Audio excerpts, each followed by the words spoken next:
Good morning. Welcome back. My today's topic is physical features of India, the Northern Plain Part 1. Physical feature का second type, the Northern Plain हम देखने वाले हैं, जिसका Part 1 आज discuss करने वाले हैं. जितना भी ये पोर्शन येलो कलर में मेंशन किया गया है वो आपका नॉर्दर्न प्लेन एरिया है, जिसको आप प्लेन मैप में भी ऐसे देख सकते हैं. आई होप अब क्लियर हो गया होगा कि नॉर्दर्न प्लेन कहाँ पर है. मैंने मेरे first physical features of India के वीडियो में ये बताया था कि दो टेक्टोनिक प्लेट्स, जैसे कि ये है यूरेशियन प्लेट और ये है इंडो ऑस्ट्रेलियन प्लेट. जब ये Indo Australian plate Eurasian plate की तरफ मूव होने लग गई थी और वहां जाकर टकराई, तब वहां पर माउंटेन फॉर्म हुए थे. राइट. अब ये जो माउंटेन फॉर्म हुआ है ना, ये अपना हिमालय है. और क्योंकि ये बहुत सालों बाद, लाखों सालों के प्रोसीजर के बाद फॉर्म हुआ था, तो ये सबसे यंगेस्ट माउंटेन भी है. ये तो आपको क्लियर हो गया. बट जब ये माउंटेन फॉर्म हुए हिमालय के, है ना, तो ऐसे में यहाँ से ओरिजिनेट होने वाली जो रिवर्स है, तो ये क्योंकि ढलान एरिया है, तो यहाँ पर इस रिवर का जो फ्लो था वो बहुत फास्ट था. तो ये अपने साथ इस माउंटेन के जितने भी सेडिमेंट्स है, रॉक है, सॉइल है, पेबल्स है, वो सब लेकर यहाँ से फ्लो होती हुई नीचे आती थी. नीचे आने के बाद सिचुएशन ये होती थी कि वो जो स्पीड होती थी वो थोड़ा सा स्लो होने लग जाती थी, है ना. ये जो रिवर की स्पीड है, जितनी यहाँ से स्टीप एरिया में नीचे की तरफ आ रही है वो फास्ट होगी कि प्लेन एरिया में फास्ट होगी.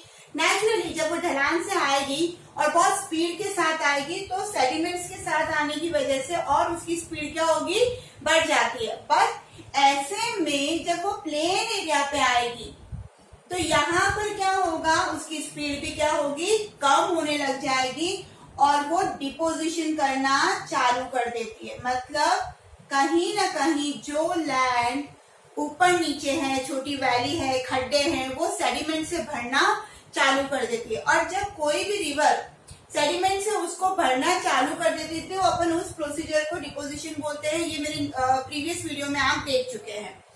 जब यहाँ पर कई सालों के प्रोसीजर के बाद जो उबड़ खाबड़ लैंड है वो फ्लैट लैंड में कन्वर्ट हो जाती है, प्लेन लैंड में कन्वर्ट हो जाती है, तब हम बोलते हैं कि वो प्लेन जनरेट कर दिया है उसने. ठीक है. अब the northern plain has been formed by three major river systems, namely the Indus, the Ganga and the Brahmaputra along with their tributaries. अब ये बोला जाता है कि जो नॉर्दर्न प्लेन है वो तीन मेजर रिवर की वजह से बना है. That is the Indus, the Ganga and the Brahmaputra along with their tributaries. उनकी जो ट्रिब्यूटरी रिवर है उनके साथ मिलकर इसने क्या किया, इन रिवर्स ने क्या किया, जो लैंड थी, जो ऊपर नीचे लैंड थी, उसमें सेडिमेंट्स भर भर के डिपोजिशन मेथड कर करके उस एरिया को प्लेन बना दिया. The plain is formed of alluvial soil. अब नेचुरली वो सेडिमेंट्स जो लेकर आते थे, क्योंकि एल्यूवियम बहुत ज्यादा है, तो वो एल्यूवियल सॉइल में कन्वर्ट हुए और इसीलिए ये जो प्लेन बने, ये जो लेयर बनी सॉइल के ऊपर की लेयर, ये किसकी बनी, एल्यूवियल सॉइल की. The deposition of alluvium in a vast basin laying at the foothills of the Himalaya over millions of years form the fertile plain.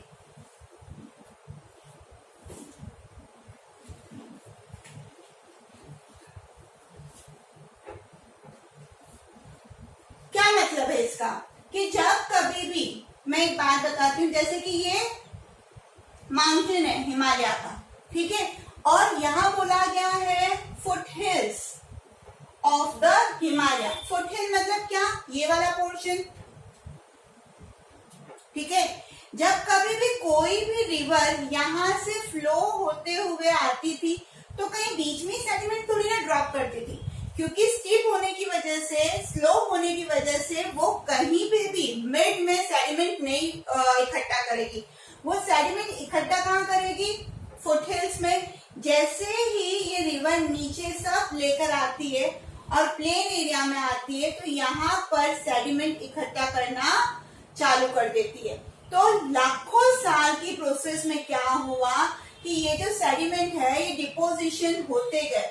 जैसे कि मैं बोलूं कि ये रिवर इतनी इस लेयर से इतनी ऊपर की तरफ बह रही है और जब वाटर कम होता है, पानी डिक्रीज होता है, तो ये जो गैप है उस गैप में क्या होता है, डिपोजिशन चालू कर दिया जाता है। और इसी वजह से क्योंकि एल्यूवियल सॉइल लेकर आती है ये, तो ये जो यहाँ पर डिपोजिशन हो रहा है ना, और जब पानी कम होता है तो जो लेयर बचती है सॉइल की वो बहुत फर्टाइल होती है, क्योंकि साथ में एल्यूवियल सॉइल होता है। आई थिंक ये तो क्लियर हो गया होगा। It spread over an area of 7 lakh square kilometer, the plain being about 2,400 kilometer long। अब देखिए कितना वास्ट एरिया है। ये बोला गया है कि नॉर्दर्न प्लेन जो है वो इंडिया में approximately 7 lakh square kilometre area में फैला हुआ है। ये मैप के थ्रू आप समझिए। Northern plain spreads over an area of 7 lakh square kilometre. ये दिखने में बहुत छोटा दिख रहा है, बट ये बहुत बड़ा एरिया है, 7 लाख स्क्वायर किलोमीटर को कवर कर रहा है। और ये जो प्लेन है इसकी लेंथ की अगर बात करें तो ये अप्रॉक्सीमेटली 2400 किलोमीटर लॉन्ग है और 240 से 320 किलोमीटर ब्रॉड है। जैसे कि आपको मैप में दिख रहा होगा, ब्लू लाइन कहीं पर बहुत ज़्यादा बड़ी है तो कहीं पे छोटी आ रही है। The plane being about 2,400 kilometre long. अब ये जो प्लेन है ये बोला गया है कि ये 2,400 किलोमीटर लॉन्ग है, और अगर इसके विड्थ की बात करें तो कहीं पर ये 240 है तो कहीं पर ये 320 किलोमीटर है। आई होप पॉइंट क्लियर हो गया होगा। It is densely populated area because rich soil and adequate water supply is favorable for agriculture। अब क्या होता है कि जैसा कि मैंने कहा कि ये एल्यूवियल सॉइल का डिपोजिशन करती है, सेडिमेंट्स लेकर आती है, जिसकी वजह से यहाँ की जो प्लेन वाला जो एरिया है वो काफी सुटेबल हो जाता है फर्टिलिटी को लेकर। और जहाँ पर फर्टिलिटी अच्छी है तो वहां पर एग्रीकल्चर भी बहुत अच्छे से हो सकता है। तो पहली चीज की सॉइल क्या है, रिच है। सेकेंड ये बोला है कि एडिक्वेट वाटर सप्लाई, क्योंकि हिमालय है, हिमालय से बहुत सारी रिवर ओरिजिनेट्स होती है तो पानी की कोई कमी यहाँ पर होती ही नहीं है। और फेवरेबल क्लाइमेट भी यहाँ पर अवेलेबल है, जिसकी वजह से यहाँ पर एग्रीकल्चर बूम लेवल पर किया जाता है। और जहाँ पर एग्रीकल्चर है तो नेचुरली वहां पर पॉपुलेशन का बढ़ना जायज है। जब कोई भी रिवर माउंटेन के स्लोप से बहुत स्पीड में बहती हुई आती है और जब अपनी वेलोसिटी को यानी अपनी स्पीड को कम कर देती है, ठीक है, तो क्या होता है, स्पीड कम होने की वजह से तीन चीजें यहाँ पर होती है। पहला होता है रिवराइन आइलैंड, दूसरा होता है डिस्ट्रीब्यूटरीज और तीसरा है ड्रोप। अपन दोनों तीनों को ही अभी डिस्कस करने वाले हैं।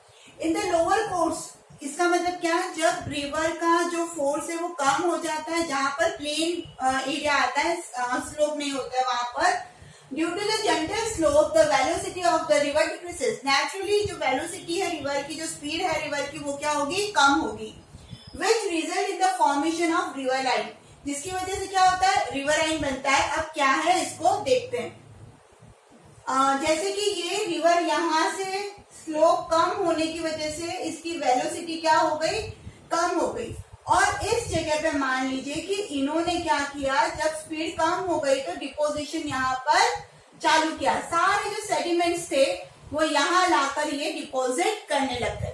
काफी सालों बाद, काफी हजारों सालों बाद क्या हुआ, यहाँ पर डिपोजिशन इस कदर बढ़ने लग गया कि रिवर ने अपना पाथ ही चेंज कर दिया।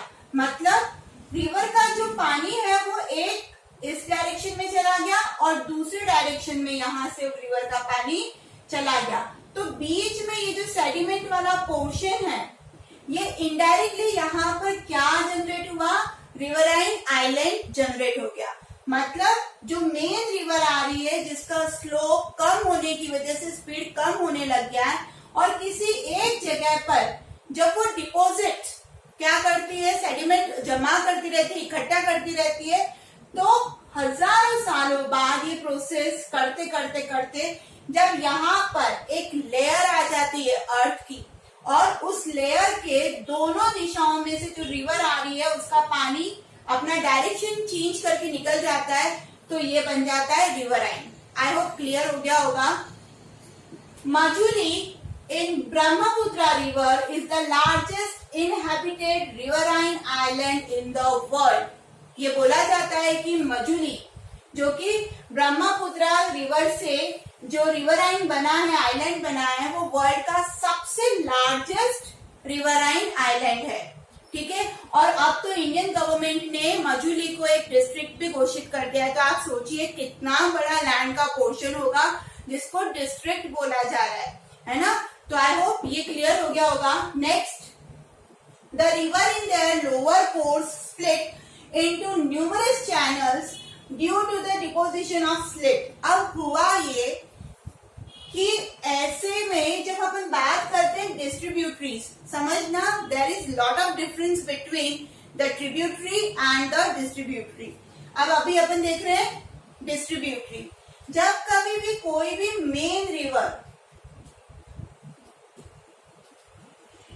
फ्लो होते होते अपने पानी का जो डायरेक्शन है वो चेंज कर लेती है,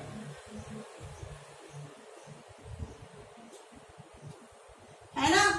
तो ऐसे में क्या होता है, वो डिस्ट्रीब्यूटरी कहलाती है। इसको समझाने के लिए एक छोटा सा एग्जांपल देती हूँ। मान लीजिए आपके बर्थडे के दिन आपकी मदर ने आपको 100 टॉफीज दी है और आप क्लास में जाके क्या कर रहे हैं, डिस्ट्रीब्यूट कर रहे हैं। आपके पास मेन पैकेट है जिसमें 100 टॉफीज है, बट आप जब वो क्लास के अंदर डिस्ट्रीब्यूट कर रहे हैं, इसका मतलब आप क्लास के सभी बच्चों में वो टॉफीज बांट रहे हैं। ठीक है, तो मेन पैकेट में से जो आपने टॉफीज बांट दी है, डिस्ट्रीब्यूट कर दी, तो वो डिस्ट्रीब्यूशन हुआ। उसी तरीके से जब मेन रिवर अपने वाटर को अलग अलग डायरेक्शन में डिस्ट्रीब्यूट कर देती है, नए नए चैनल बना लेती है, तो उसको हम कहते हैं डिस्ट्रीब्यूटरीज। आई होप क्लियर हो गया होगा। नेक्स्ट, दो। क्या है ये दो? दो is made up of 2 words. दो वर्ड से बना है। एक तो है दो और एप। डो मीन्स 2, इसका मतलब हुआ 2, और एप मीन्स वाटर। तो यानी कि ऐसा लैंड का पार्ट जो 2 रिवर से बनाया गया है, मतलब 2 रिवर के बीच का लैंड मैं बोल सकती हूँ।